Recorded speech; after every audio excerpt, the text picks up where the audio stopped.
Welcome to another episode of Whisper of Wisdom, musical confession, जहां हम आपको लेकर चलते हैं म्यूजिकल माइस्ट्रोस की बेहतरीन कहानियों के पीछे। आज हमारे साथ हैं एक ऐसे आर्टिस्ट जो लाइव शोज में एक अलग ही एनर्जी लेकर आते हैं। अंबर देसाई, एक ऐसा नाम जो सबको दीवाना बना देता है।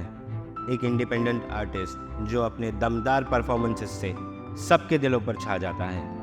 अंबर के पिता श्री अनिल देसाई जी एक मान्यता म्यूजिक डायरेक्टर और उनके अंकल श्री गिरीश विश्वा जी जो सारेगामापा, इंडियन आइडल और कई सारे रियलिटी शोज में अपनी धड़क धुन के लिए जाने जाते हैं। लेकिन अंबर की कहानी अलग ही है। एक नेशनल एथलीट जो 9 to 5 बैंकर की जॉब करता था, लेकिन उनके सपनों ने उन्हें स्टेज तक ला पहुंचाया और आज वो कई दिलों पर राज करते हैं। तो ऐसा क्या हुआ जो अंबर को स्टेज तक ले आया? ऐसा क्या हुआ जिससे अंबर को अपने सपनों का पीछा करने का हौसला मिला? तो चलिए आज हम उनकी ज़िंदगी की कहानी और उनके सफलता के दास्तान सुनते हैं हमारे अनोखे मुसाफिर के साथ जो हैं Ambar Desai. Hello Ambar, welcome to wow a musical confession. Thank you so much. Well Ambar, जैसे सबको पता है कि आप लाइव इंडस्ट्री से हैं, लाइव म्यूजिक इंडस्ट्री से हैं और आप प्लेबैक सिंगिंग भी करते हैं। आपकी जर्नी कैसे शुरू हुई? आपने सिंगिंग कहाँ से शुरू किया था? तो बेसिकली ऐसा है कि मेरी फैमिली पूरी म्यूज़िक में ही है। मेरे डैड सिंगर हैं और वो गाते हैं। मेरे दादाजी भी म्यूज़िशियन थे, मेरे नाना जी भी। मेरा पूरा ख़ानदान म्यूज़िक से ही है। बट ये था कि मैं म्यूज़िक नहीं करने वाला। मेरा ये चल रहा था कि बैंक में जॉब करूँगा, बैंक का फॉर्म भरूँगा। मैंने डिप्लोमा इन बैंकिंग भी किया और कुछ बैंकिंग का पढ़ा हुआ, और ये था कि मैं जाके बैंक में एक नौकरी करने वाला हूँ 9 to 5। और ये था, अब इसमें हुआ ये कि स्कूल में आया, तब तक तो मैं स्कूल में था, तब तक तो मैं कभी गाना भी नहीं गाता था, कुछ भी नहीं करता। मैं एथलीट था स्कूल में, मेरे स्कूल में मैं 800 मीटर्स 2000 मीटर्स भागता था। वो टाइम हाँ, स्कूल में? हाँ, मैं मतलब 9th में मैंने 800 मीटर्स का नेशनल लेवल में मैं खेलता था। अच्छा। मतलब ये लेवल पे मैं था, 800 मीटर्स 2000 मीटर्स 2000 मीटर्स में भी काफ़ी अच्छा नेशनल लेवल तक खेलता था आराम से।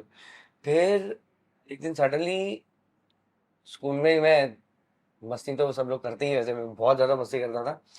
और स्पोर्ट्स वाले तो बताइए, सबको नाम खराब तो रहता ही है जिंदगी भर के लिए। बट डिसिप्लिन बहुत होते हैं, मस्ती खोर होते हैं मगर डिसिप्लिन होते हैं। तो एक दिन मैं ऐसे जोर जोर से गाना गा रहा था और कुछ था नहीं, स्कूल में कोई था भी नहीं, टाइम पास चल रहा था, मैं गाना गा रहा हूँ। तो मेरे प्रिंसिपल ने मेरे को सुना। अच्छा। कि ये कौन गा रहा है, ये लड़का कौन है, ढूंढो उसको। तो मेरे को आवाज़ लगी, तो मैं बाहर आया, मैंने देखा, तो मेरे को बोलते यू आर सिंगिंग। बोला यस।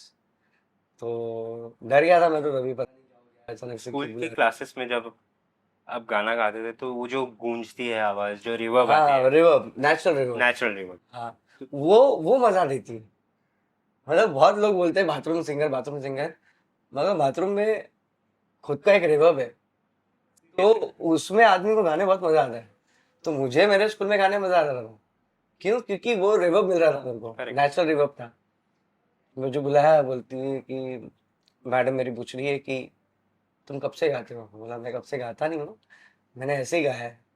तो बोलती नहीं नहीं, अब से तू गाएगा। तभी हम लोग थे 10th में। तो मेरे स्पोर्ट्स के सर थे, वो मेरे पे बहुत गुस्सा हो गए कि यार तू इतना अच्छा एथलीट है, नेशनल लेवल कर रहा है, सब कुछ कर रहा है, तेरे को गाने का शौक कहाँ से आ गया? तो मैंने उनको बोला मेरे को शौक नहीं है, मतलब ऐसे ही मैं गा लेता हूँ, मेरा डैड भी सिंगर है, सब लोग ऐसे। तो वो थोड़े से वो हुए कि ऑफेंड हुए, अरे यार तू सिंगिंग कैसे कर रहा है, तू स्पोर्ट्स में कर, तू अच्छा स्पोर्ट्समैन है। फिर मेरे स्कूल में गाया, और मैंने पहली बार गाया, मेरे को एक जगह कंपटीशन में भेजा, inter school competition, singing competition, school के द्वारा इंटर स्कूल सिंगिंग कंपटीशन था। तो मैं गया, मैं फर्स्ट प्राइज आया। फिर मैं आया तो सब लोग मेरे को ऐसे देख रहे कि यार ये लड़के ने कभी गाया नहीं है, खेलता रहता है, फुटबॉल खेल रहा है, कभी कभी क्रिकेट खेल रहा है, बास्केटबॉल खेल रहा है, वॉलीबॉल खेल रहा है, भाग रहा है, प्रैक्टिस कर रहा है, ये गाना कब से गाने लग गया? तो ऐसे मेरी जर्नी चालू हुई। सो जब आप स्कूल की कंपटीशन के लिए जब प्रिपेयर कर रहे थे तो क्या फैमिली वालों को रिएक्शन कैसा था? मतलब उनको पता था कि आप कंपटीशन कर रहे हैं या you are doing just regular? नहीं, किसी को कुछ मालूम ही नहीं। घर में म्यूजिक चल रहा है, घर में एकदम म्यूजिक का माहौल ही है, एफएम चलते रहते हैं। तभी तो कैसेट आती थी, वो टेप कैसेट, कैसेट में गाने होते हैं, गाने बज रहे हैं। फिर अपडेट हो गया और ज़्यादा वर्जन, तो सीडी चल रही थी, तो सीडी में गाने वाने बज रहे हैं। अब उसके साथ में ही गा रहे हैं, अब उसके साथ में गा रहे हैं, तो किसको कुछ पता ही नहीं चल रहा है कि भाई प्रैक्टिस कर रहे हैं। प्रैक्टिस कर रहा है कि क्या कर रहा है। हाँ, साथ में गा रहा है, गाने दो, बच्चे हैं गाते ही है। वैसा वाला करके गया। फिर मैं स्कूल से कंपटीशन में गया, तो मैंने बोला था एक मिनट, मेरे को कहीं जाना है। तो स्कूल आवर्स में ही होता है। ये कौन से स्टैंडर्ड की बात है? ये 9th 10th में। 10th में? हाँ, 9th 10th में था मैं। तो मैं स्कूल में मम्मी को बोला मेरे को जाना है एक जगह पे। तो मम्मी ओके थी, हाँ कि हाँ वो स्पोर्ट्स में जाता ही रहता है, इसका यहाँ पे रहेगी, कभी रेस वहाँ रहेगी। तो वैसे मैं किधर गया हूँ इनको मालूम भी नहीं है। और मैं गया, फर्स्ट प्राइज लेके आया, और मैं आके 1:30 2 बजे में घर आता था स्कूल से। तो वो स्कूल टाइम पीरियड में ही सब होता था। करेक्ट है। सुबह जाना, हाँ। तो 8 9 बजे वहाँ पे पहुँच के सब जो भी कॉम्पिटिशन वो सब होके वाइंड अप करके आप अपने स्कूल के टाइम से रेगुलर टाइम पे आप अपने घर पे आ घर जाते पे हो। आ गए। मैं घर पे आया, मैं सर्टिफिकेट भी दिखाया नहीं, कुछ भी नहीं, मैं सो गया। और मैं उठा, फिर बाद में मम्मी ने बैग में से निकाली रही, तू सिंगिंग कंपटीशन में कब गया है? तो मैंने बोला अरे मैं आज गया था, आपको बोला तो था। बोलती नहीं, तू तो स्पोर्ट्स में, तो सिंगिंग कब से करने लग गया? बोला ऐसे ही मेरे को बुलाया था, बोले तू गाना गा दे, तो मैंने गाया और मैं फर्स्ट प्राइज आ गया। ऐसे तो चालू हुआ है। फिर मेरे घर में मालूम पड़ गया कि ये गाना गाने लग गए। बट मैंने जहाँ तक सुना था आपके बारे में कि family doesn't wanted you to do singing. Yes. अभी उसमें कैसे होता है कि जो ये हमारे घर में पहले से चला आ रहा है, तो ये तो गुण है ही, करेक्ट। पर इसके साथ में आप कुछ और भी चीज़ करो। तो मतलब मेरे मॉम डैड का बहुत मन था कि कुछ और बिजनेस करे या कुछ और दूसरी चीज़ करे। मैंने ट्राई भी बहुत किया, और मतलब मैं वैसे मैथ्स में मेरा बहुत अच्छा मैथ्स मेरे को आता है। तो मैं सीए की प्रिपरेशन की? नहीं, सीए के प्रिपरेशन में नहीं गया क्योंकि सीए एकदम अलग मेरे को लगता था। और सीए एक्चुअली में इसके लिए नहीं गया, उसका एक रीज़न बताता हूँ। मेरे जितने भी दोस्त थे सब सीए? सब सीए।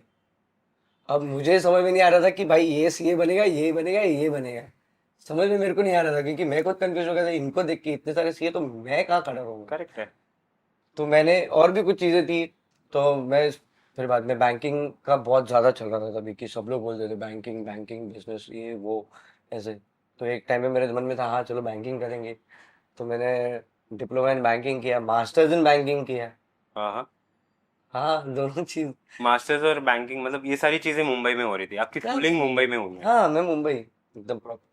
और सब चीज़ चल रही है, और अचानक से हुआ मेरा, जैसे ही ये सब चीज़ खत्म हुई है, डिप्लोमा डिप्लोमा, उसके बाद में सडनली मैं एक दिन आया, बोला मेरे को नहीं करना है ये, मज़ा नहीं आ रही है जिंदगी में, कुछ चाहिए। चाहिए। मतलब आपको अगर मैं सेटिस्फाइड नहीं हूँ मेरी लाइफ में, मैं जो भी कुछ कर रहा हूँ, तो उसका मतलब क्या है?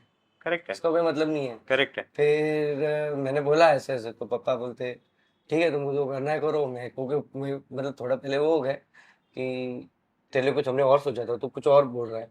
तो बोला हाँ, मगर मुझे मज़ा नहीं आ रहा है इसके लिए। तो फिर इनिशियल स्टेज में थोड़ा उनको वो लगा, फिर बाद में नॉर्मल हो गए। सब चिल हो गए। वैसे मेरे फैमिली वाले एकदम चिल है, कोई हाँ, टेंशन नहीं है। मैं मिला हूँ, अंकल से भी मिला हूँ, बहुत हम्म। बार मिला हूँ, आंटी से भी मिला हूँ मैं घर पे। वेल, बेसिकली आप कहाँ से हैं? मेरे मॉम डैड हैं इंदौर से, सब इंदौर से हैं। मेरे नाना नानी जितने भी हैं मेरे रिलेटिव्स, सारे इंदौर में हैं। यहाँ पे भी मुंबई में बहुत लोग हैं, और बहुत अच्छा कर रहे हैं, बहुत अच्छा नाम है उनका। हमसे भी बहुत बड़े बड़े लोग हैं हमारे समाज वाले, हमारे घर वाले। और मैं बॉर्न हुआ इंदौर में, अच्छा। क्योंकि मैं जब बॉर्न होने वाला था, तो मम्मी पापा इधर थे, बोरेली ईस्ट में रहते थे हम लोग। और मैं बॉर्न होने वाला था, और पापा गए थे वर्ल्ड टूर में। अच्छा। तो मम्मी को देखने वाला कोई भी नहीं था, तो उसलिए मम्मी गई इंदौर। और जैसे मैं बॉर्न हुआ, उसके 1 महीने बाद डैड आए, और हम लोग को मुंबई लेके आ गए। अच्छा, मतलब आपने इंदौर की वो गलियों का मजा बचपन के लिए ही नहीं है? नहीं, बचपन में तो मैं बहुत इंदौर में खेला हूँ ना। और समर वेकेशन समर वेकेशन दादा दादी के घर तो हर आदमी बाई डिफॉल्ट जाता है, ऑब्वियसली। वो तो पूछने वाली बात ही नहीं होती है। और वहाँ तो बहुत मस्ती करते थे, बहुत मस्ती की है मैंने इंदौर में। मतलब लोगों को जो आजू बाजू रहते थे उनको मालूम था कि भाई ये लोग मुंबई रहते हैं और आते हैं वेकेशन में और बहुत मस्ती करते। तो क्रिकेट खेल खेल के लोगों के इतने कांच तोड़े। आज भी वो लोग कभी अगर मैं नानी के यहाँ पे जाता हूँ मिलते मिलते तो बोलते हैं, बताते हैं कि याद है तूने यहाँ पे मारा था, वहां पे तू तोड़ ओड़ के भाग जाता था। और मैं ऐसा था ना कि अगर कांच फूट गया है, मेरे को मालूम है वो फूटने वाला है, जब तक नहीं फूट रहा है ना तब तक खेलते रहता था। वो भले ही 2 घंटे लगे, वो 3 घंटे लगे, बट अगर वो कांच फूट गया तो मैं सबसे पहले भागने वाला आदमी मैं। और खड़ा ही नहीं होता था क्योंकि मेरे को मालूम है वो आने वाले हैं, दो चीज होगी, करेक्ट या तो मार पड़ेगी या तो पैसे लेंगे। करेक्ट। अब दोनों चीज तो कोई अपन देने वाले हैं नहीं, तो पहले भाग जाओ। सो आप जैसे घर में गुनगुनाते थे, तो वो इन्फ्लुएंस कि जैसे आपने बताया कि घर पे सारे सिंगर्स हैं, घर पे सारे म्यूजिशियंस ही हैं और घर का माहौल भी म्यूजिक रिलेटेड ही होता था, तो आपको जो इन्फ्लुएंस करने वाले थे, क्या वो बॉलीवुड के सितारे थे, जो बॉलीवुड के सिंगर थे वो, या घर से किसी को आपने गुरु समझा था या गुरु माना था? बेसिकली घर में सब म्यूजिक का ही माहौल चल रहा है, मतलब डैड भी है तो घर में रियाज कर रहे हैं, सब चल रहा है। तो मैं देखता था, मैं सुनता था, मेरे को बहुत अच्छा लगता था। और जो सुबह सुबह रियाज करते हैं ना, वो एक अलग माहौल बन जाता है घर में, तो वो मेरे को बहुत ज़्यादा पसंद है। सुबह का रियाज, सुबह रियाज हो रही है और वो कर रहे हैं, कभी अगर मैं घर में हूँ, स्कूल नहीं है, छुट्टी है, डैड घर पे है, वो रियाज कर रहे, तो मुझे बहुत अच्छा लगता है सुन के। तो वो पहला इन्फ्लुएंस तो देखा जाए तो मेरा डैडी, क्योंकि उनको ही देख के, उनको ही सुन के आज भी मानोगे नहीं, इतने सारे गाने हैं जो मैंने नहीं कभी सुने, मतलब मैंने मेरे डैड के मुंह से सुने और मैं वैसे ही गाता हूँ। और उसके बाद में मेरे को बहुत बार बोला है कि तुमने ये गाना सुना है, तो बहुत, मतलब मैंने से मेरे पापा को सुना है, मैंने पुराने गाना नहीं सुना अभी तक। बहुत जगह पे ऐसा है। और उनके वजह से मेरे को आधे से ज्यादा गाना, आधे से ज्यादा गाने, मतलब मेरे को ऐसे ही याद है, अच्छा। मुंह जबानी याद है। तो first influence my dad. Correct. Second जो मुझे बहुत ज़्यादा पसंद है, बहुत मतलब उसकी हद नहीं है, वो है रफ़ी साहब। वो तो रफ़ी साहब obviously. He is the legend. और मेरे को, हम लोग दोस्त लोग बैठते हैं कभी कुछ अगर बात करते हैं, हम लोग है ना बहुत अजीब बात करते हैं, दोस्त लोग मिलते हैं। फ्रेंड्स मिलते हैं। हाँ, दोस्त लोग मिलते हैं तो बहुत ज़्यादा अजीब बात होती है हमारी। हमारी बात कैसे होती है, कोई बोल रहा है, जैसे दोस्त लोग मिलते हैं, तूने क्या खाया है, या तू किधर जा रहा है, या तेरे को क्या खाना पसंद है, या मैंने आज ये खाया, मैंने आज ये किया, मैं आज वहाँ गया। हम दोस्त लोग मिलते ही बोलते हैं, अगर तेरे को सुपर पावर मिले तो तू क्या करे। हमारा क्वेश्चन ही ऐसे चालू होता है। अगर आपको, मैं हाँ बताता हूँ, अगर आपको कोई ऐसी सुपर पावर, आपको टाइम ट्रैवल करने का मौका मिले, हाँ, आप क्या करेंगे? 100% मैं रिमाइंड जाऊंगा, और सिर्फ जाके रफी साहब को मिलूंगा, पैर पड़ूंगा और वापस आ जाऊंगा। मेरे को और कुछ नहीं करना। लाइफ में कभी आपको अपॉर्चुनिटी मिले, लाइक सुपर पावर्स, लाइक जैसे मैंने अभी बताया टाइम ट्रैवल करना, टाइम ट्रैवल करके अंबर देसाई जब बैंकिंग के बारे में सोच रहा था, उसको मिलने का मौका मिले, तो क्या उसके स्टार्टिंग स्टेज में, बैंकिंग के स्टार्टिंग स्टेज में, आप तब उसको क्या बताओगे, तुम्हें बैंकिंग करना है या डायरेक्टली तुम सिंगिंग के लिए अप्रोच? जो अंबर जैसे वहां बैठा हुआ है, बैंकिंग के बारे में सोच रहा है, पढ़ रहा है, और रहा है, मैं सीधे जाता था, वो बोलता था भाई तू फ्यूचर में ये नहीं करने वाला है, तू उठ जा, टाइम वेस्ट मत कर, जाके रियाज कर, चुप बैठ जा बस। इतना ही बोलता मैं उसको, जाके कुछ नहीं बोलूँ। So what is a procedure for riyaz? ये मैं, जो हम्म, अपकमिंग हाँ एस्पायरिंग जो है, इंटरेस्टेड पर्सन्स हैं हाँ, जो जिनको म्यूजिक इंडस्ट्री में जाना, hmm. What is riyaz like, what basically uncle used to do the riyaz at home? Basically the thing is this कि आप पहले तो, आपको आपकी नींद सबसे ज्यादा जरूरी है। आपको 8 घंटे सोना है, मतलब 8 घंटे सोना है मिनिमम। मिनिमम। सिंगर को नींद बहुत ज़्यादा इंपॉर्टेंट है, क्योंकि इसका रीज़न ये होता है, आप अगर सही से सोओगे नहीं तो वोकल कॉर्ड है, मशीन है, मशीन नहीं है ये ह्यूमन है, बॉडी है आपकी, और बॉडी की नीड है 8 घंटा। खाना बराबर खाना, ये सब चीज़ आपकी एकदम प्रॉपर होगा तो ही, उसके बाद आप सो के उठो, आराम से फ्रेश हो जाओ। और कितने लोगों को मैंने ऐसे देखा है जो उठते ब्रश किया, चाय पी और बैठ गए रियाज करने, नहीं। आप उठो, आप पहले रिलैक्स हो, सब करो आपका मॉर्निंग रूटीन नॉर्मल।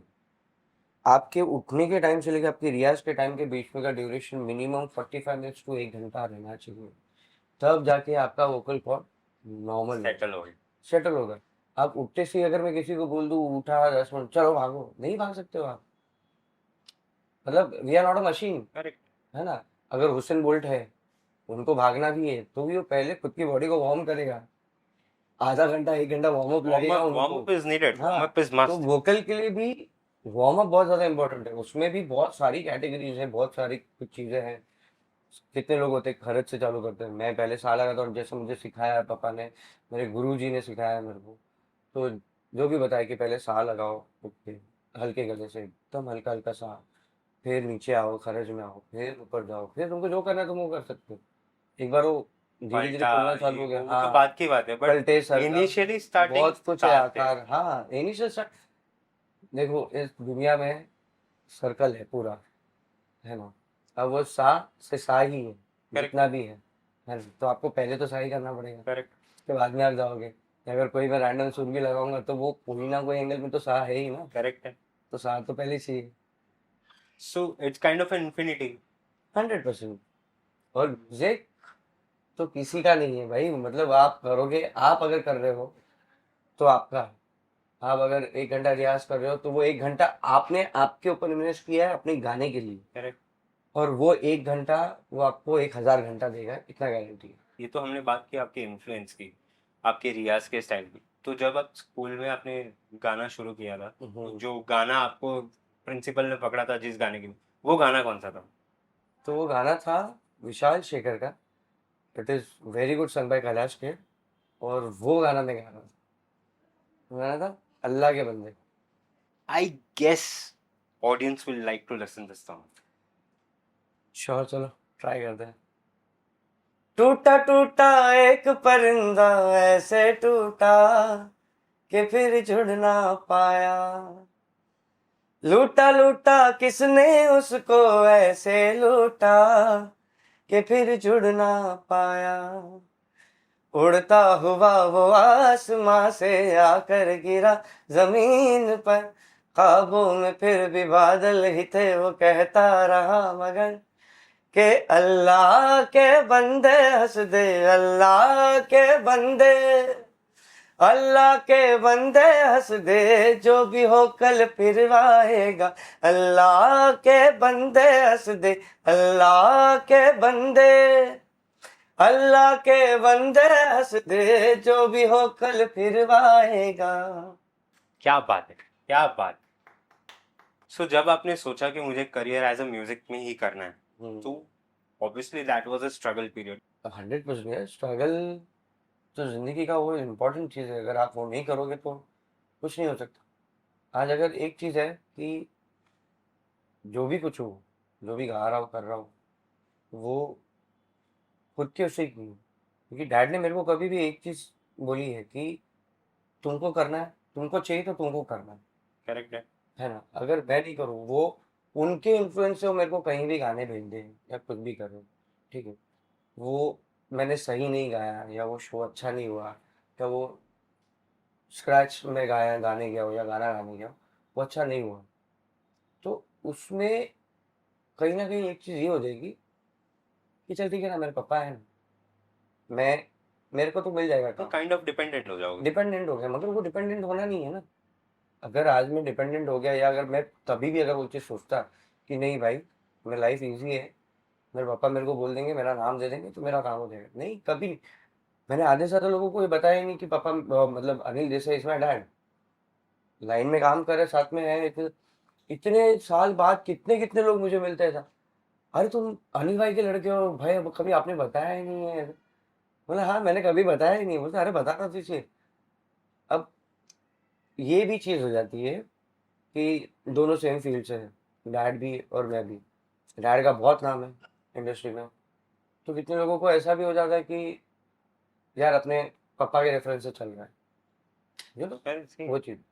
काम को फिर कोई नहीं देखेगा, अगर आपका काम 100% भी रहेगा तो भी आप यही चीज़ बोलोगे कि ठीक है ना, उसको तो काम ऐसे मिल जाता, ये चीज होता है, so which even I don't like and my father also don't. So जब आपने सोचा कि आप म्यूजिक में ही करियर आप बना रहे हो जैसे आपने बताया, तो तब क्या सोच के आपने मतलब क्या सोचा था आपने कि आप किसको गुरु बनाएंगे? आजकल कैसा ना भाई, लोग ऐसे हो गए ना कि गुरु वो चूज कर रहे हैं। मतलब मैं कहीं जा रहा हूँ और मैं बोल रहा हूँ, नहीं आप मेरे गुरु बनोगे, आप मेरे गुरु। अरे भाई हम कौन होते गुरु चूज करने वाले? गुरु आपको सौभाग्य से मिला है, आपका नसीब है, आपका पुण्य है कि आपको गुरु मिले कोई तो। अब जो मिले हैं आपको वो 110% आपको जितना ज्ञान है उससे 10,000 गुना उनको ज्ञान है ऑब्वियसली। वो चीज का, है ना? अच्छा, तो अगर वो इतना ज्ञान मुझे दे रहे हैं तो मैं कौन होता हूँ कि मैं गुरु चूज करूँ? मतलब मैं इतना सौभाग्यशाली हूँ, मेरे को मेरे नसीब देखो मेरे कितने अच्छे थे। मेरे को मेरे पापा मिले, पापा ने मेरे को सिखाया म्यूजिक। मेरे डैड मेरे को ले गए कुलदीप सिंह जी के पास, मेरे डायरेक्टर। उनसे मैंने सीखा। फिर कुलदीप जी के साथ में निक्कू भैया के पास भी सीखता था, उनके साथ में प्रोग्रामिंग करता था, गाना भी सीखा उनके साथ में। फिर मेरे गोखले दादा गुरु हैं क्लासिकल के लिए। अब इतने सारे लोग हैं एक आदमी के पीछे, तो एक आदमी ये नहीं बोल सकता कि मैं ये गुरु को चूज कर रहा हूँ। आजकल के जो लोग ये करते हैं, आजकल के लोग जो है ना वो यही बात करते हैं। एकदम जनरल बात बोलता हूँ, देखो स्कूल गए थे अपन, करेक्ट। है ना? हम हो गए अब पुराने वाले स्कूल वाले बच्चे। भाई कितनी मार खाई है टीचर से, नकल्स पे बहुत बहुत मार खाई बहुत। है ना? मारते थे एकदम डेंजर वाला। करेक्ट। भाई मैंने इतना मार खाया है ना, मैं बता नहीं सकता। मतलब मैं 15 मिनट में, आधे घंटे में टीचर लेक्चर चेंज हुआ मतलब टीचर मारेगी, कंफर्म था ये, क्योंकि उतना मस्तीखोर भी था। बट वही नकल्स पे। मगर हाँ, नकल्स पे फिर कहीं भी पीठ पीठ पे और ऐसे पड़ रही, एकदम रिएक्शन आ रहे बहुत सॉलिड वाले। भाई कभी तूने सोचा था जिंदगी में कि टीचर की कंप्लेंट करेगा घर जाके कि मेरे को मारा? टीचर की कंप्लेंट?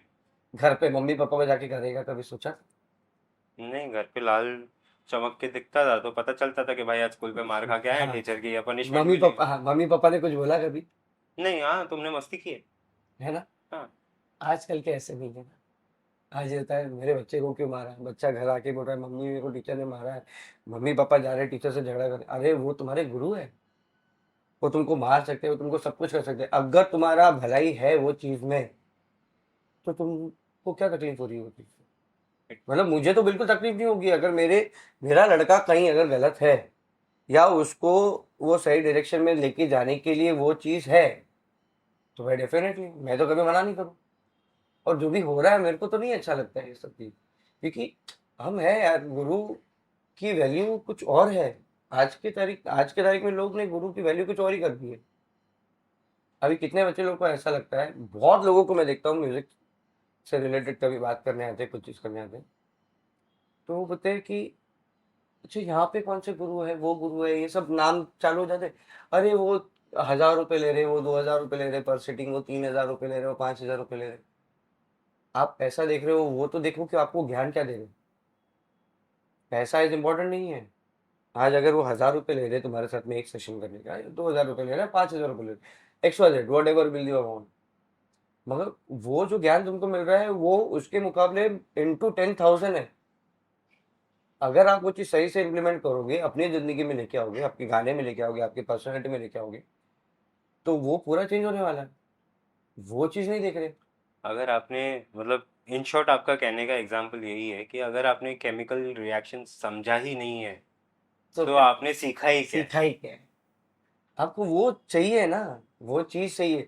आज अगर मैं गा रहा हूँ, मैं जा रहा हूँ सर के पास जा रहा हूँ, मैं आज भी सीखता हूँ और मैं जिंदगी भर सीखता हूँ, क्योंकि मुझे अच्छा लगता है।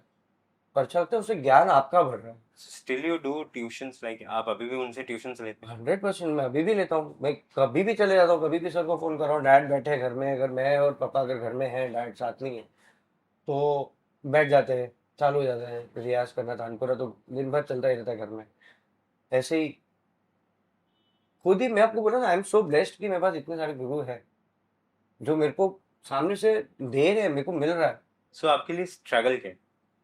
स्ट्रगल आप जो डेली बेसिस पे कर रहे हो ना, मेजरली ये ही सबसे बड़ा स्ट्रगल है। फिर आप काम के लिए किसी के पास जा रहे हो, काम मांगने के लिए या काम करने के लिए, वो एक अलग स्ट्रगल हुआ। समझ रहे हो आप बात? पहले तो मुझे मेरे लिए स्ट्रगल करना है ना, मैं मेरा रियाज कैसे कर रहा हूँ, मैं कैसे गा रहा हूँ, कैसे सब कुछ हो रहा है, वो एक मेरा डेली रूटीन का होगा। उसके बाद में आप काम कर रहे हो, वो काम जब तक सक्सेस नहीं होता तब तक वो स्ट्रगल ही होने वाला है।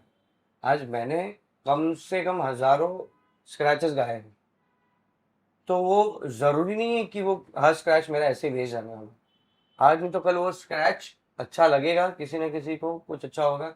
100% डायरेक्टर्स के फोन आते, मेरे डायरेक्टर के फोन आते कि नहीं भाई वो आपने गाया था, स्टूडियो से फोन आते भाई आपने ये गाना गाया था ना, तो आके जरा एक बार रिकॉर्ड कर दो ना, आउट करना। अब वो कब गाया था, क्या गाया था, किधर गाया था, वो याद ही नहीं। मतलब ऐसे भी होता है। तो स्ट्रगल आपकी कभी भी वेस्ट नहीं जाने वाली, वो आज नहीं तो कल आपको कुछ ना कुछ दिखी देगी। सो जैसे कि आज का जनरेशन हो गया जेंजी, जेंजी बहुत जल्दी डिप्रेस हो जाते हैं, like they get demotivated when they don't get their selected things. अरे मगर डिमोटिवेट होना क्यों है? जरूरी है भाई कि जो मेरे को पसंद है वो मेरे को हमेशा मिलते रहे? ऑब्वियसली नहीं होने नहीं है वाला, ना। नहीं होने वाला। अरे तो क्यों आपको डिप्रेशन क्यों होना है? जरूरी थोड़ी है यार लाइफ ये में हर चीज आपको मिले और आपकी रहे वो। Reason of saying this is, मैंने बहुत बीच में अभी थोड़े दिन पहले भी मैंने सुना था और बहुत सारी जगह पे ये इंस्टाग्राम में भी काफी जगह पे वायरल हो चुकी थी कि कोई भी आर्टिस्ट हो, चाहे पेंटर हो, पेंटिंग करता हो, चाहे इवन कारपेंटरिंग करता हो, वो भी एक आर्टिस्ट है, बट जेंजीज हैं, तो दे गेट डिमोटिवेटेड वेरी सून। मैंने इतनी जगह ऑडिशन दिए जिसकी हद नहीं है। और ऐसे है ना लोग कि आए, एक लाइन गाया, हाँ ठीक है आप जाओ, कोई नहीं, बोलो कोई बात नहीं। एक बार हुआ है, दो बार हुआ है भाई, ऐसा कम से कम हजारों बार हुआ है। तो वो डिमोटिवेट नहीं हुआ, आप उससे रोज सीख रहे हो वो चीज, आपको डिमोटिवेट क्यों होना है? अगर मुझे डिमोटिवेट होना है तो पहले तो मैं खुद से डिमोटिवेट होऊंगा। क्यों डिमोटिवेट होऊंगा? कि कहीं ना कहीं मैं लैक कर रहा हूँ। अगर मैं लैक कर रहा हूँ तो मुझे मेरी चीज को ओवरकम करने के लिए कुछ तो चाहिए। That's what you have a गुरु। आपको लग रहा है, आपको नहीं लग रहा है, आपसे पहले ही गुरु को मालूम है कि आप में क्या कमी है। ऑब्वियसली। गुरु वो इसके लिए ही है, वो मतलब आपको यही सिखा रहे हैं। वो जो आपको सिखाते हैं, मतलब वही हो गया ना कि आप जहाँ पर अगर कच्चे हो तो आप ट्यूशंस क्यों रखते हो। हाँ। और म्यूजिक भाई करते करते आता है, और ये करता की चीज है। जो करता है उसको मिलता है, जो नहीं करता उसको नहीं मिलता। और एक दिन में कोई नहीं बन सकता। म्यूजिक के लिए एक समुंदर है, समुंदर। वो आप जितना उसके अंदर जाओगे वो अंदर जाते जाएगा, आपको मालूम भी नहीं पड़ने वाला आप कहाँ हो। सो आपके लिए स्ट्रगल, जैसे आपने बताया कि आपके लिए struggle is your practice, so while entering, जैसे आप एंटर कर रहे थे लाइव म्यूजिक इंडस्ट्री में, तभी वो फ्रेज में आपको घुसने के लिए क्या स्ट्रगल करना। घुसने के लिए तो बहुत स्ट्रगल करना पड़ती थी। क्या मैंने पहला शो किया था, मुझे पेमेंट मिला था 200 रुपये। और मैं बहुत खुश था, अरे यार मेरे को 200 रुपये मिले, ये वो। अच्छा उसके पहले मेरे को जॉब ऑफर थी ना, मैं डिप्लोमा इन बैंकिंग में। बैंकिंग और ये सब चीज़ चल रही थी, सब कुछ। तो मेरे जैसे डिप्लोमा खत्म हुआ तो वहाँ पे रहता ही है कि आपको परमानेंट जॉब मिलेगा और ये वो। तो तो वहाँ पे वैसे रहता ही है कि आपको परमानेंट जॉब मिलेगा और ये वो। अब मुझे सैलरी मिली थी 27,500 मेरी हुई इन हैंड। In hand. मतलब जो भी कुछ इन हैंड हो तो उतना याद है, बस 27,000 मेरे को याद है एकदम प्रॉपर अमाउंट। 27,000 रुपये महीना फिक्स हो गया मेरा एक जगह कोई बैंक में। अब मैं वो छोड़ के मैं इसमें गया था, 200 रुपये मेरे को मिले थे गाना गाने के लिए। और मैं इतना खुश था यार, मतलब मेरे को 200 रुपये मिले और ये वो। मतलब एकदम फुल वन में नहीं घूमता, हाँ ऐसे ऐसे टाइप हाँ चल हाँ, रहा है। मुझे मतलब हाँ मेरा मैं बन सेटल, गया, हाँ। मैं बन गया। अब वो जो 200 रुपये थे वो मेरे लिए इम्पोर्टेंट थे, ठीक है। उसमें मैं बहुत ज्यादा ही खुश था। मगर वो जो 27,000 मिल रहे हैं, 27-28 जो भी हजार मिल रहे थे, वो मेरे को अंदर से एक्सेप्टेंस नहीं था। अच्छा, ये मतलब जो 200 रुपये है, वो ज्यादा अच्छे लग रहे हैं। जो चीज करना पसंद है ऑब्वियसली उसमें कम पैसे मिल रहे हैं हाँ, तो भी मैं दैट तो इज खुश गुड। था, मैं तो खुश था एकदम। और इसमें कैसा होता है ना कि इट इज लाइक कम खाऊंगा, कम कमाऊंगा, मगर मैं खुश हूँ। खुश रहूंगा। हाँ, 3 इडियट्स वाली 3 इडियट्स वाला। अब इसमें कैसा होता है ना कि हर आदमी का पेमेंट अलग अलग होता है, बराबर। कितना भी चार्ज करते हैं, करोड़ों रुपए लेते हैं आजकल शो करने के लिए। तो सबका अलग अलग है, सब अपना अपने हिसाब से कर रहे हैं। क्योंकि अपने हिसाब से इसलिए करते हैं क्योंकि वो कुछ अलग देना चाहते हैं। उनकी तो स्ट्रगल उनको वहां तक लाए। स्ट्रगल भी है, और नहीं, जैसे आज अगर मुझे कुछ करना है, मैं शो में कुछ नहीं इम्प्लीमेंट करनी है, तो वो चीज के लिए पैसा लगने ही वाला है। क्योंकि आफ्टर ऑल वो चीज अलग कैसे होगी, मैन पावर से होगी, है ना। अच्छा, मैन पावर से होगी, तो वो चीज करना पड़ेगी। वही तो मैं कहना चाहता हूँ, प्रोडक्शन बड़ा करो।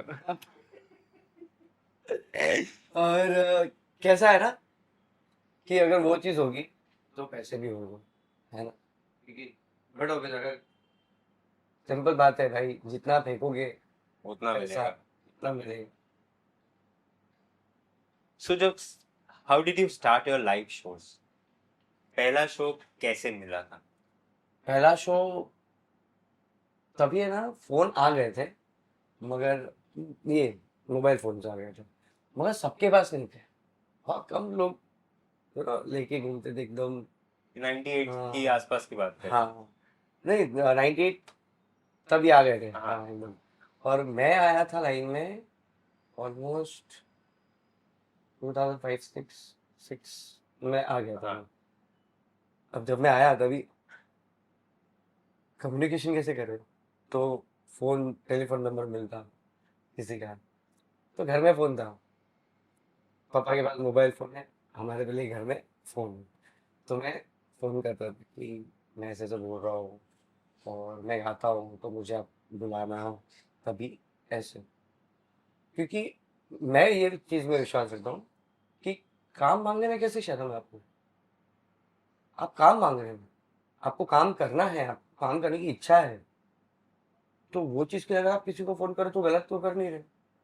उल्टा आप, मेरी नजर में तो आपको मैं अप्रिशिएट करूंगा कि नहीं नहीं भाई, वो काम करने के लिए काम मांग रहा है, उसको काम करना है। कितने लोग ऐसे होते हैं बोलते मैं तो फोन ही नहीं करता किसी को काम के लिए। अरे भाई, क्यों नहीं कर रहे? आपको करना चाहिए, it is a good thing.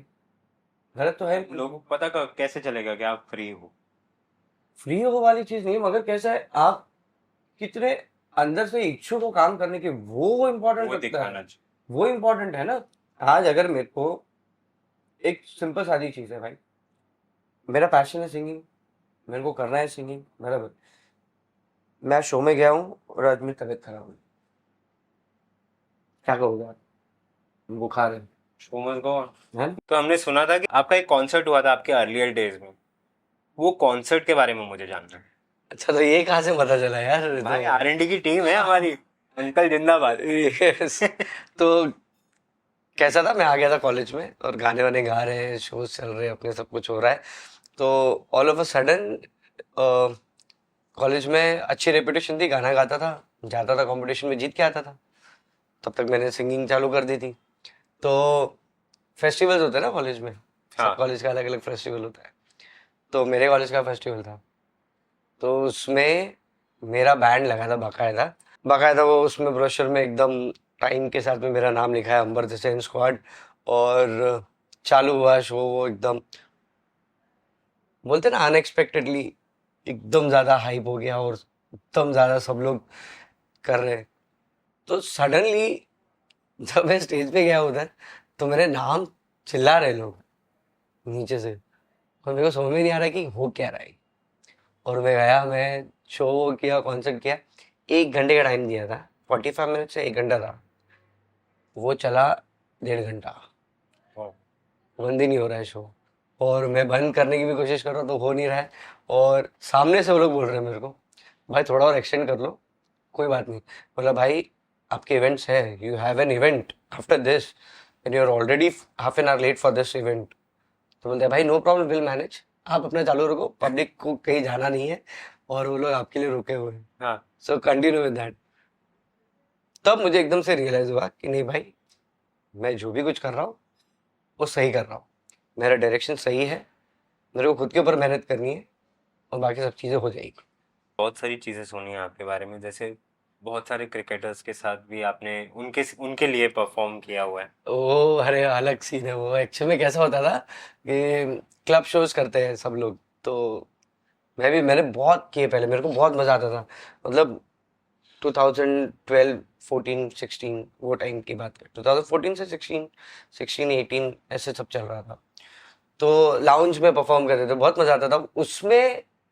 Lounge में जो मैं गाता था ना, वो मेरे लिए गाता था, पब्लिक होती थी मगर वो गाने मेरे जो मुझे पसंद है, करेक्ट। और वो सब चीज़ चलती थी। तो सडनली एक दिन मैं गा रहा था, और लिमिटेड एडिशन शोज टाइप में जो करते थे वैसा वाला, कि महीने में एक ही शो करूँगा, और अगर एक सपोज मैंने थाने में किया है तो अगले महीने जो शो होगा वो या तो घाटकोपर होगा या तो बोरीवली होगा। अच्छा।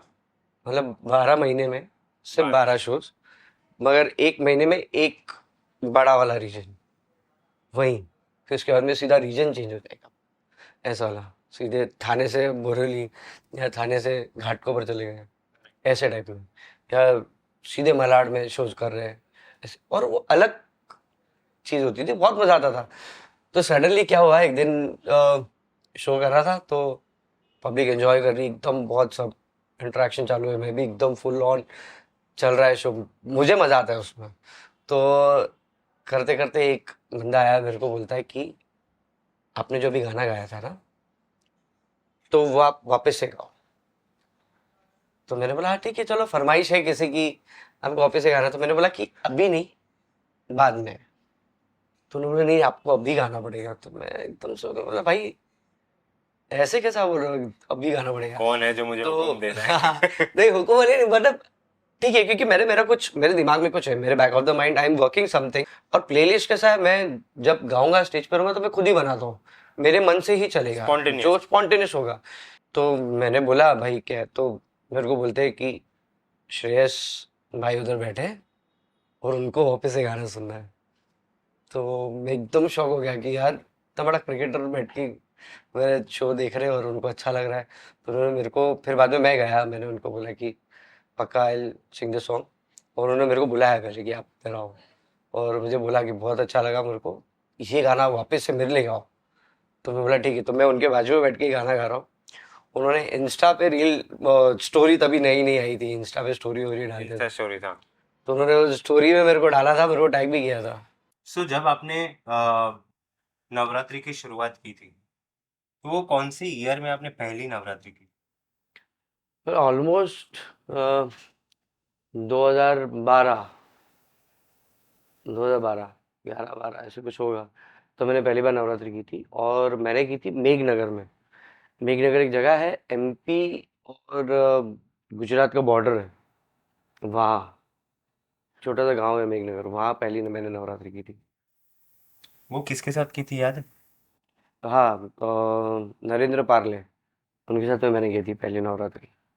सो अंबर, आपको क्या लगता है कि सिंगर के लिए क्या क्वालिटी होनी चाहिए?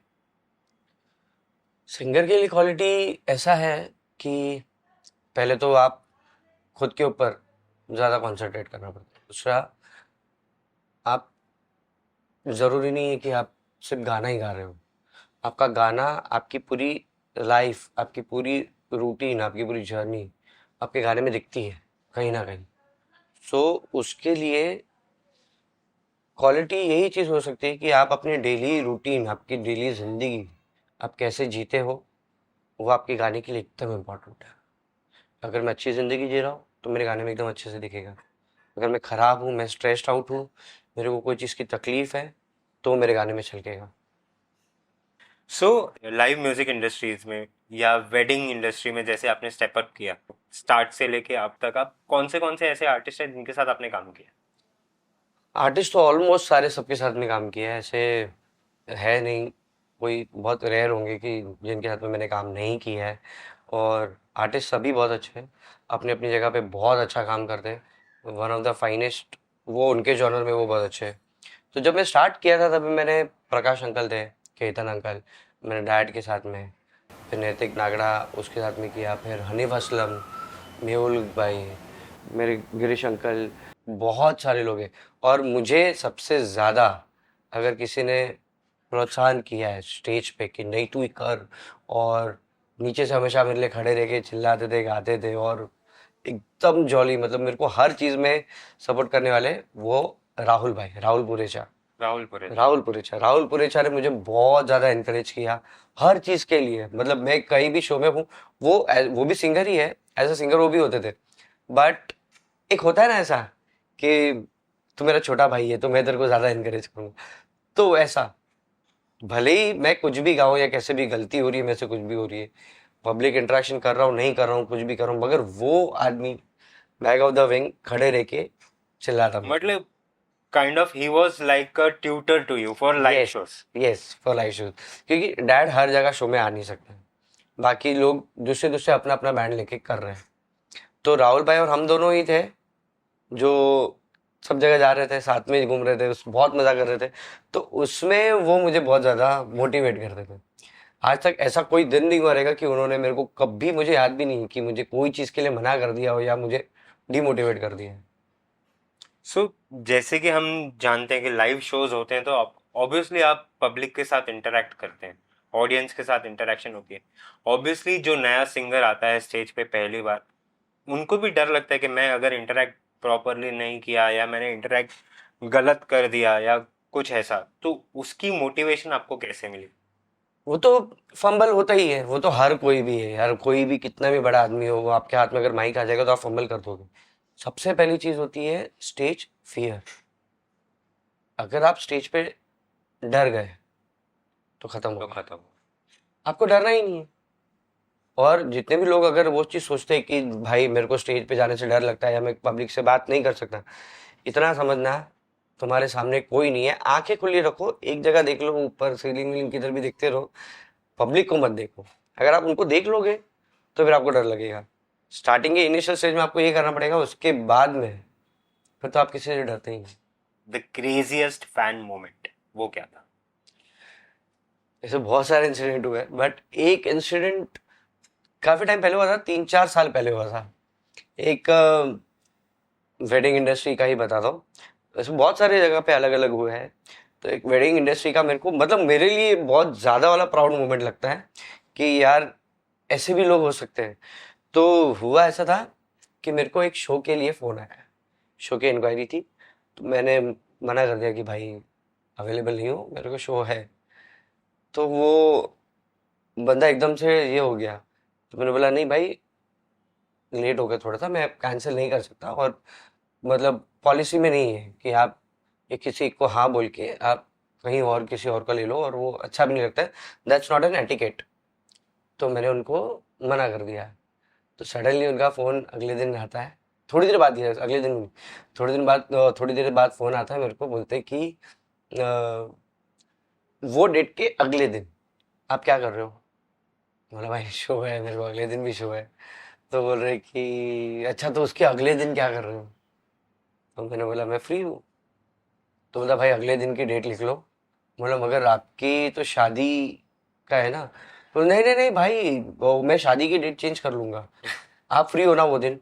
तो मेरे को डेट भी याद है अभी तक भी, मैं कभी भूलूंगा ही नहीं वो दिन, 23 नवंबर।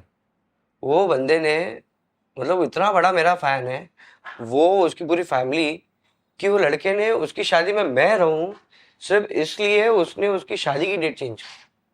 मतलब ये मेरे लिए सबसे बड़ी चीज हुई कि भाई लोग ऐसे कैसे द इतना प्यार कर रहे हैं। रेयरेस्ट फैन मोमेंट ही है। ये एकदम रेयरेस्ट। और मतलब उसके बाद में हुआ है काफी कुछ हुआ, बट मुझे ये सबसे ज्यादा वो लगता है कि यार आप आपकी जिंदगी का सबसे इम्पोर्टेंट डे, अगर मैं नहीं हूं तो उसके लिए आपने डेट चेंज की, वो एकदम मेरे लिए हैट्स ऑफ था। सो ये तो रही आपके बहुत बड़े फैन की मोमेंट, ठीक है। सबसे सरप्राइजिंग या सबसे, वो कहते हैं ना, चौंकाने वाला इंसिडेंस, अगर कोई मेरा फैन है तो उसने मेरे लिए ये चीज किया, तो वो ऐसी कौन है जो आपको? अरे एक था टाइम, मैं गाड़ी चला रहा हूँ और मेरे साथ मेरा वो भाई बैठा था, मैनेजर मेरे, बैठे हुए हम लोग दोनों जा रहे शो में से घर जा रहे। मैंने रियलाइज भी नहीं किया था, शो से हम लोग कम से कम 10 से 12 किलोमीटर आगे आ गए थे। तो उसने मुझे बोला, शो वेन्यू से 12 किलोमीटर? शो वेन्यू से 12 किलोमीटर आगे हम लोग आ गए। वो मेरे को बोल रहा, भाई ये बाइक वाला ना कब से फॉलो कर रहा है। तो और रात हो रही थी भाई, मतलब 1:30-2 बज रही है रात की। उसने मेरे को बोला, भाई ये ना कब से फॉलो कर रहा है। सुपारी मिली तो तुम तुम देखो जरा। अभी मैं ड्राइव कर रहा था, मैं थोड़ा बोला यार ये क्या हो रहा है, तो मैं थोड़ी फास्ट चली। अब मैंने स्पीड ली तो उसने भी स्पीड ले ली। ऐसे करते करते मैं अंधेरी से आ गया हूँ बोरीवली, और लड़का मेरे पीछे ही चल रहा है। अब सडनली फिर मैं रुका, बोला भाई अब ज्यादा हो गया है, क्योंकि इट इज ऑलमोस्ट, जहाँ मेरा शो था वहां से अंधेरी, फिर अंधेरी से Borivali, it was maximum more than 30-35 kilometres. अब 35 किलोमीटर अगर कोई आदमी तुम्हारे पीछे आएगा तो आप रुक के पूछोगे कि भाई क्या है। और वो उसने 2-3 बार ऐसे हाथ वाथ दिखाने की कोशिश की, क्या कि मुझे समझ में नहीं आया। तो मैं मेरे उधर रुका, क्या हो गया भाई, तो बोलता अंबर देसाई। बोला हाँ क्यों, क्या हुआ। बोलते सर मैं आपको फॉलो कर रहा था, मैं कब से आपके लिए रुका हूँ, और मैं सोच रहा हूँ कि आप रुकोगे या मुझसे बात करोगे, मुझे बात करनी थी आपसे। बोला अरे भाई यार तुम 35 किलोमीटर आए, 35 kilometre, you are driving with me, आप मुझे थोड़ा सा ओवरटेक करके बोलते थे अरे भाई रुको मेरे को आपसे बात करनी है। अब 35 किलोमीटर आ गए हो यहाँ, तो यहाँ तक क्या, मैं कल आ जाता यार, तुम मेरे को कहीं भी मिल लेते, मुझे कहीं से कनेक्ट कर लेते। बोलते कि नहीं सर, आप मेरे को दिख गए और मेरे को ऐसा लग रहा था कि नहीं मेरे को अभी आपसे बात करनी है, तो इसके लिए मैं all the way Ghatkopar Chembur, पता नहीं किधर शो था मेरा, वहां से वो बंदा मेरे बिल्डिंग तक आया है। ये एकदम अलग मोमेंट था। आपके अभी जो रिसेंटली सॉन्ग आया था उसके बारे में हमने बहुत सुना है, ऑब्वियसली उसको देखा भी है, शूट भी हमने किया है, बट रिसेंटली जब मेरे स्टूडियो के पास से जब भी गणपति को लेके जा रहे थे, लेके जाते हैं ना जैसे गणपति, हाँ, बिठाने से पहले बिठाने से पहले, कारखाने से जब लेके जाते हैं, तब वो स्ट्रीट ऑर्केस्ट्रा में हमने आपका जो सॉन्ग आया अभी रिसेंटली, मंगल मूर्ति मोरया, तो उसकी ट्यून हमने वहां पर सुनी। हम लोग का कुछ काम कर रहे थे, एडिट चल रहा था, एंड ऑल ऑफ सडन वो ट्यून जब कान में गई, तब हम लोग पहले तो ये सोचने लगे कि कौन से पीसी में ये गाना बज रहा है, या कौन से पीसी में, वो हमने वो से ऑन करके छोड़ दिया। सो फिर धीरे जैसे ही वो बजने लगा, साउंड थोड़ा इंक्रीज होने लगा, तब पता चला कि स्ट्रीट ऑर्केस्ट्रा पे बज रहा है। So have you ever heard about it के, या आपको कभी उस रील के बारे में पता चला जो स्ट्रीट पे प्ले हो रहा है? हाँ, ऐसे काफी सारे लोग हैं, मुझे टैग भी करते हैं, और पर्सनल में बहुत ज्यादा मैसेज आते हैं कि नहीं गाना बहुत अच्छा है, हम बहुत अप्रिशिएट करते हैं, बहुत अच्छा लगता है कि चलो हमारी मेहनत सफल हुई। सफल। यस। स्पेशली कॉन्ग्रेचुलेशंस कि आपके फर्स्ट वीडियो जो है रील और इंडिविजुअल जो इंडिपेंडेंट एल्बम है जिसका 1 मिलियन व्यू हो चुका है। What do you think about your upcoming project? Upcoming project एक मैं गुजराती कर रहा हूँ। मुझे बहुत लोगों ने, सब लोग ने मुझे बोला, मेरे फ्रेंड्स हैं जितने भी लोग हैं जो भी मुझे इंस्टा पे फॉलो करते हैं, सब मेरे पीछे पड़े थे कि भाई गुजराती गाना चाहिए और गुजराती रोमांटिक चाहिए। तो मैंने कुछ बनाया है उसके ऊपर, और बहुत ही जल्द आने वाला है। जैसे आपका प्रोफाइल हमने देखा था कि आप अप्रोक्सीमेटली 7 लैंग्वेजेस में गाना गाते हैं और बहुत सारे इंटरनेशनल शोज किए हैं आपने, तो वो 7 लैंग्वेजेस के सॉन्ग्स आपने हर एक शो में गाए, या वो स्पेसिफिक कोई लैंग्वेज है जो आप रेगुलरली यूज करते रेगुलरली यूज तो नहीं करते हैं, बट काफ़ी रेगुलर है, बट काफ़ी नहीं भी है। और मुझे एक्चुअली लैंग्वेजेस सीखने का बहुत ज़्यादा शौक, तो मैं ट्राई करता हूँ कि वो आए, तो उसमें और ज़्यादा मज़ा आता है, क्योंकि एक लैंग्वेज खुद में ही एक ब्यूटी है वो चीज़, और खुद में ही सीखने की बहुत ज़्यादा उसमें क्षमता रहती है। हर लैंग्वेज की अपनी अपनी ब्यूटी है, अपनी अपनी कला है, अपने अपने तरीके में बोली जाती है, तो वो तरीका मुझे जानना बहुत ज़्यादा अच्छा लगता है। आपको कौन सी लैंग्वेजेस आती हैं वैसे? बहुत सारी आती है, बट उसमें मैंने जिसमें गाया है मैं बताता हूँ।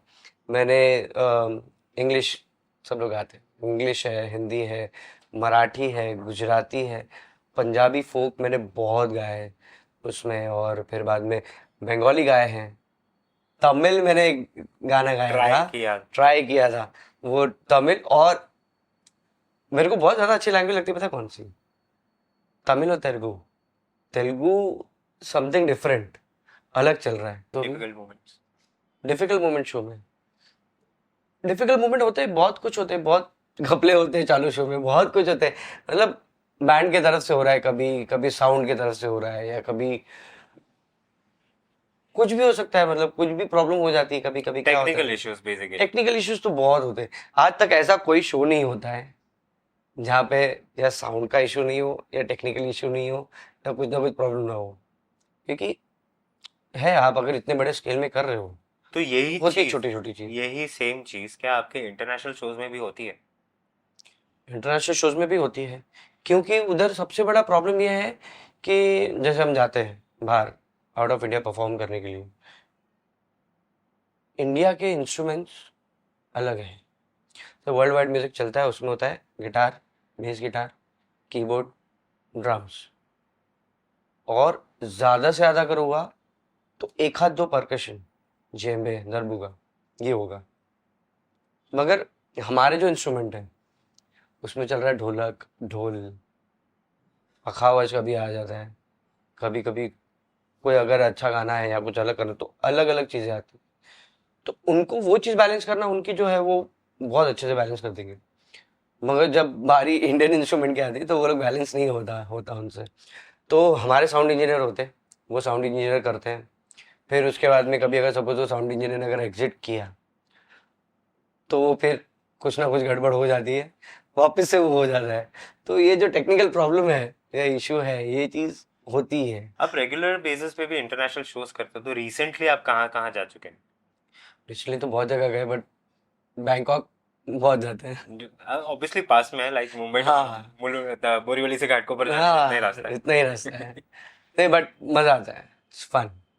आप अभी जो नवरात्रि कर रहे हैं, ऑब्वियसली आपने उनके साथ लास्ट ईयर प्री नवरात्रि भी करी है एक दिन के लिए, जिसमें आर्टिस्ट थी भूमि त्रिवेदी। तो अभी जो आप नवरात्रि कर रहे हैं वो भी आप भूमि त्रिवेदी के साथ कर रहे हैं। इस बार कोई ऐसा स्पेसिफिक कुछ वेरिएशंस आपके लिए आपने सोच के रखा है? यस, बहुत सारे वेरिएशंस है, बहुत कुछ है, बहुत अलग अलग चीज़ें हैं।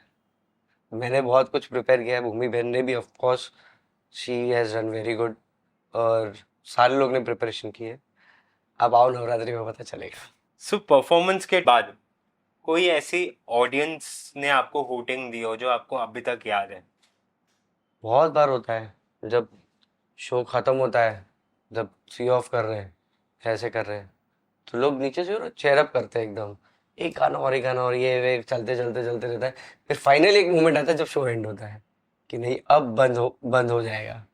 तो जब वो बंद होता है तो बहुत बार ऐसा होता है कि साउंड वाउंड बंद कर दिया है और पब्लिक नीचे से चिल्ला रही है मेरा नाम, और उनको जो गाना सुनना है वो गाना गा रही है कि आप गाओ, और मैं उधर खड़े रह के माइक लेके ऐसे करता हूँ, मैं कुछ नहीं कर सकता, बंद हो गया ये।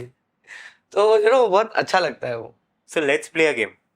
बोलो। एक सिंपल है, ऑब्वियसली सब लोग करते हैं, करण जौहर ने भी अपने शोज में कॉफी विद करण में काफी टाइम किया हुआ। हमारा छोटा मोटा शो है, हम भी ऑब्वियसली हमारे साथ जो आर्टिस्ट बड़े लोग, बड़ी बड़ी बातें तो हमारे साथ भी आर्टिस्ट आते हैं, ऑब्वियसली हम लोग चाहते हैं कि उनके साथ सिर्फ बातें ना हो, बट कुछ ना कुछ एक रैपिड सॉन्ग का एक सेशन किया जाए। कुछ मूवी के नाम बताएंगे तो उसका गाना आपको गाना है, ठीक है? कुछ गाने बताएंगे तो सिंगर का नाम आपको गाना बताना है, और गाना है गाना, ठीक है? और कुछ सिंगर्स का नाम बताएंगे तो आपको उनका गाना गाना है। ऑब्वियसली सिंगर है तो गाना ही गवाएंगे आपसे, ठीक है? अंताक्षरी तो होगी नहीं, बट ऑब्वियसली रैपिड क्वेश्चंस में रैपिड सॉन्ग्स आपको करने हैं। पुरानी मूवी की बात करें तो सबसे ज्यादा रोमांटिक, सबका फेवरेट, दिल वाले दुल्हनिया ले जाएं। तुझे देखा तो ये जाना सनम, प्यार होता है दीवाना सनम, अब यहाँ से कहाँ जाए हम, तेरी बाहों में मर जाए हम। राज कपूर। प्यार हुआ इकरार हुआ है, प्यार से फिर क्यों डरता है दिल। मुकेश जी। जीना यहाँ मरना यहाँ, इसके सिवा जाना कहाँ। अमर प्रेम। बड़ा नटखट है रे कृष्ण कन्हैया, का करे यशोदा मैया हो, बड़ा नटखट है रे। अच्छा एक चीज मुझे पूछनी कि आपने अमर प्रेमी क्यों बोला? अमर प्रेम मन में आया कि मतलब it was just a rapid question. Rapid question. अब मैं अमर प्रेम की एक चीज बताता हूँ। अमर प्रेम पिक्चर इतनी अच्छी है, मेरी फेवरेट पिक्चर में से एक है। उसमें एक्टिंग भी देखो आप बहुत अच्छी चल रही है, और उसके ऊपर से ऑन टॉप ऑफ दिस किशोर दा के इतने सारे गाने, मगर उसमें लता जी ने ये गाना गाया है, बड़ा नटखट है। और मेरी मम्मी मेरे को बचपन से ये गाना गा के बुलाती है, भी करती है। I don't know it was a vibe और व्हाट, बट वो ऑल ऑफ सडन जो कनेक्ट हुआ है वो ऑब्वियसली आपके वाइब्रेशंस या रैपिड क्वेश्चन में आप ऐसा चाहते होंगे कि शायद अगर मैं ये नाम लूं तो मुझे ये गाने का मौका मिले। क्या आप अब भी ये गाना गौरांश के लिए गाते हैं? बहुत बार। मेरी मम्मी तो बहुत गाती है, मेरी Still मम्मी now? को उसके लिए, हाँ। और है मतलब वही चल रहा है, अच्छा लगता है। आपके लिए आपकी मॉम ने बड़ा नटखट है ये किशन कन्हैया जैसे आपने बताया अमर प्रेम का ये गाना गाते थे, आप गौरांश के लिए क्या लोरी गाते या कौन सा गाना? मैं रोज उसको, जब वो बॉर्न हुआ था तो उसने पहली बार ये ही सुना था, इस दुनिया में आया था तब पहली बार अगर उसके कान में कुछ चीज गई है तो वो ये गाना गया है, धुन है कृष्ण भगवान की। कृष्ण गोविंद गोविंद गोपाल नंद लाल, राधे गोविंद गोविंद गोपाल नंद लाल। जैसे आज के ज़माने में सोशल मीडिया बहुत ज़्यादा इंपॉर्टेंस दे रहा है, क्या आपके लाइफ में या अपकमिंग आर्टिस्ट के लाइफ में social media should be must या वो अवॉइड करे सोशल मीडिया को? बहुत हद तक इट शुड बी मस्ट। और जहाँ तक आपकी पर्सनल फैमिली की बात आती है, पर्सनल लाइफ, वो उस पर मत डालो। It should be a professional. आपका अगर पेज है, it should be very professional, आपका काम दिखना चाहिए वहाँ पे। हाँ, कभी कभार फैमिली आ गई, फैमिली में सबका बर्थडे या कुछ चीज़ है, तो आप वो बेशक डालो, बेशक करो। सबको बताना भी ज़रूरी है कि आपकी फैमिली है, बट हर जगह पे वो चीज़ नहीं आती। अगर एक सिंपल वन लाइनर या टू लाइनर अगर किसी आर्टिस्ट के लिए, आप अपकमिंग आर्टिस्ट के लिए, तो वो आप क्या सजेशन दोगे? सबके लिए तो यही सजेशन है कि पहली बात तो मैं कोई होता नहीं सजेशन देने वाला, और इतने बड़े कोई है नहीं, बट एक चीज़ ज़रूर बोलूँगा कि जो भी कर रहे हो अच्छे से रियाज करो, अच्छे से सोच समझ के करो, और एक डायरेक्शन लेके चलो। जिस डायरेक्शन में आप चल रहे हो वो डायरेक्शन को पकड़ के रखना। अभी फिलहाल में कुछ मिले नहीं मिले उससे कुछ इंपॉर्टेंट नहीं है, आगे जाके आपको क्या मिलने वाला है, you never know. God has many plans for you, we don't know. एक सवाल लास्ट, जैसे आजकल पेरेंट्स किसी बच्चों को सपोर्ट नहीं कर रहे हैं, like obviously they come from down to they want to become something, अगर उनके पेरेंट्स उनको सपोर्ट नहीं कर रहे हैं किसी चीज के लिए, फाइनेंशियली हो गया या what would you tell them? मतलब उनको अगर कोई एडवाइस देनी है कि उन्हें सपोर्ट करें ना करें, व्हाटसोएवर जो भी है, तो आप उनको क्या एडवाइस देंगे? देखो कैसा होता है ना कि हर आदमी को उसकी लिमिटेशन पता है, हर आदमी को ये पता है कि मैं कितना कहाँ से कहाँ तक जा सकता हूँ, तो एक दायरा उसके अंदर है ही already. Try to push till your limits. जब तक आपकी लिमिट नहीं क्रॉस होती तब तक पुश करते रहना, लिमिट क्रॉस होने के बाद में भी काफ़ी देर तक पुश करते रहना, फिर नहीं हो तो फिर बाद में that is destiny. All it is kind of a destiny. Yes exactly. अभी कितने लोग ऐसे हैं कि कुछ और कर रहे थे, वो बाद में कुछ और हो गए। अभी मैं आपको एक नाम बताऊंगा, आप एकदम शॉक हो जाओगे, बहुत सारे लोगों को पता ही होगा। हरिहरन जी वॉज एन इंजीनियर। अच्छा, ये मुझे भी नहीं पता। ही वॉज एन इंजीनियर, उन्होंने इंजीनियरिंग की डिग्री ली है, सब कुछ की है, सडनली उनको गाने का हो गया। So as we are on the end of this episode, बहुत लोगों ने मुझे बताया कि when you do the end, या फिल्मों से भी हमने सीखा है कि there should be happy ending, ठीक है? तो आई वांट समथिंग ऐसा, मैं सोच रहा था कि सबसे पहले थैंक यू तो हम लोग सब लोग करते ही हैं, मतलब हर एक कोई भी एपिसोड करता है तो वो ऑब्वियसली अपने गेस्ट को थैंक यू तो करता ही आप, and thank you so much for coming on this episode.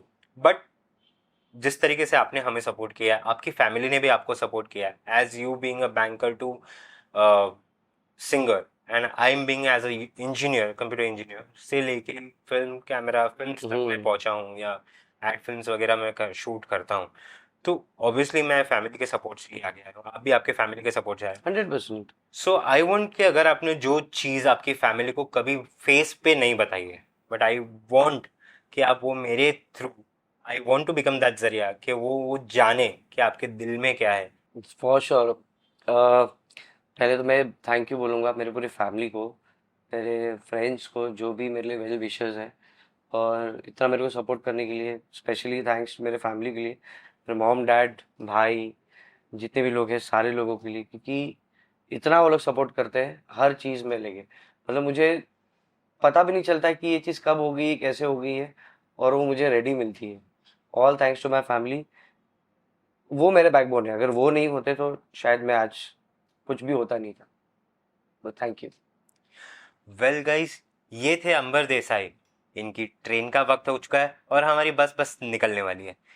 हम जाते जाते इनके जुबान से एक आखिरी गाना सुनते जाएंगे, इनका फेवरेट वंस मोर, अमर प्रेम। बड़ा नटखट है रे कृष्ण कन्हैया, का करे यशोदा मैया, ओहो बड़ा नटखट है रे।